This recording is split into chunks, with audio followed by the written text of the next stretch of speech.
Hello everyone, আজকে আবার একটা নতুন রেসিপির সঙ্গে সর্ষের তেলের মধ্যে শুকনো লঙ্কা দিয়েছি, 3টে তেজপাতা দিয়েছি।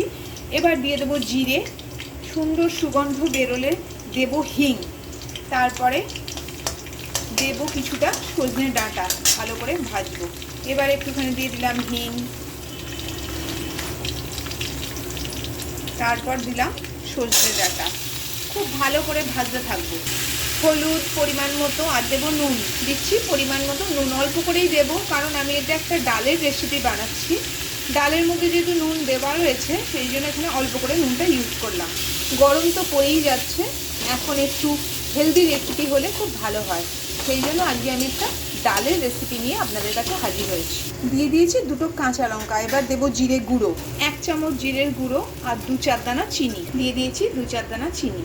এখানে আমি বিউলির ডালটাকে ভেজে সেদ্ধ করে রেখেছি।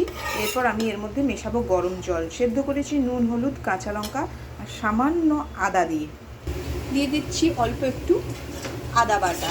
এটা দিয়েও 1 মিনিট নাড়াচাড়া করে ডালটা দিয়ে দেবো। বেশি ভাজা হবে না, কাঁচা গন্ধটা থাকতে থাকতেই ডালটা দিতে হবে।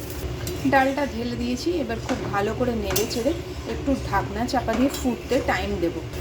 এইভাবে সজনে ডাঁটা দিয়ে বিউলির ডাল রান্না করে খেয়ে দেখুন, গরম ভাতের সঙ্গে কিন্তু দারুণ লাগবে, আর এটা পেটের জন্য খুব ভালো। সেই জন্য আপনারা এই রেসিপিটাকে বাড়িতে বানান আর লিখে জানান কেমন লাগলো। ভালো লাগলে আমার পাশে থাকার অনুরোধ রইল। নমস্কার।